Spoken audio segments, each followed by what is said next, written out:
Inside a laboratory on the campus of Michigan State, a weapon most of us have probably never heard of is winning against coronavirus. A device invented over a decade ago being used in a brand new way, in a process spearheaded by the school's veterinarian, Claire Hankinson. With this fog, we know that we can kill viruses. It started with an email from a colleague asking, did anybody on campus have a vaporized hydrogen peroxide machine? And I was like, yeah, we've got 3 of those. We use them all the time. They're pretty common in research for decontaminating spaces, and it just kind of was a light bulb going off. That's because the machine, called the Halo Fogger, is already proven to kill SARS and Ebola. And now the EPA has approved it for emergency use against COVID-19. So Hankerson and her colleagues thought, why not use theirs to sanitize the N95 masks worn in local hospitals so they can be reused? She takes our camera on a tour. All of these rooms are available.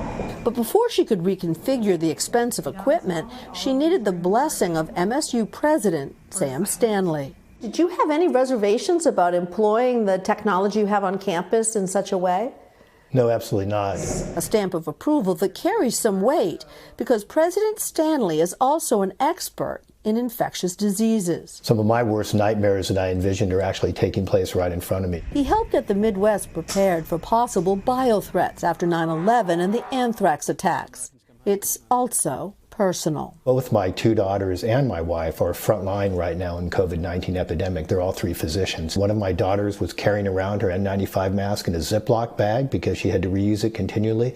So this is critically important, I think, for the nation, obviously, but also for people who are very dear to me. It is a very vital tool in opening up America again. The pathogens have Chris Ungerman is one of the inventors of the Halo Fogger, dreamed up back in 2008 after the SARS outbreak, when it became clear this kind of spraying and wiping wasn't enough. What makes the Halo Fogger different? There's no residue. It's a very safe and very effective disinfectant. The substance is called Halo Mist, safe for electronics and applied by a timer when the room is empty. By creating that vapor, we touch every surface in the room, behind the blinds, under the table, areas that would be very difficult to reach otherwise.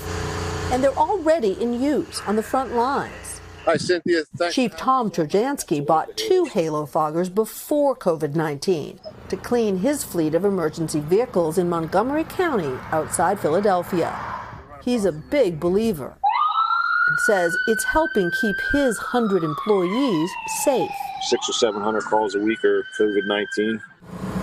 And we've only had 1 employee contract COVID over the last 6 weeks. The Halo Fogger costs $10,000. One machine can service a number of ambulances or rooms.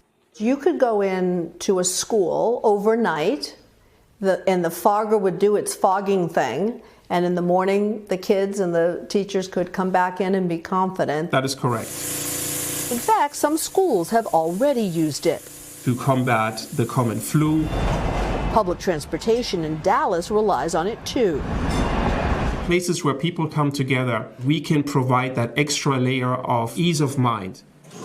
Meanwhile, 3 machines will soon be working around the clock back at Michigan State. Part of the can-do spirit we see playing out across the country. And at Michigan State, they think they'll be able to do 500,000 masks in the next 3 months. Now, the price is going to stay where it is, according to the manufacturer. They are not going to raise their prices despite all kinds of incentives from some buyers who are desperate to get it to do so. They're flying off the shelves. They can't keep any inventory there.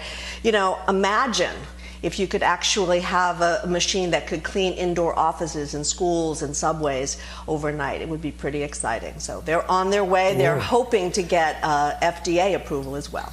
I continue to be amazed, Cynthia, at the speed by which some of this life-saving technology is getting to market right now. It's quite fascinating.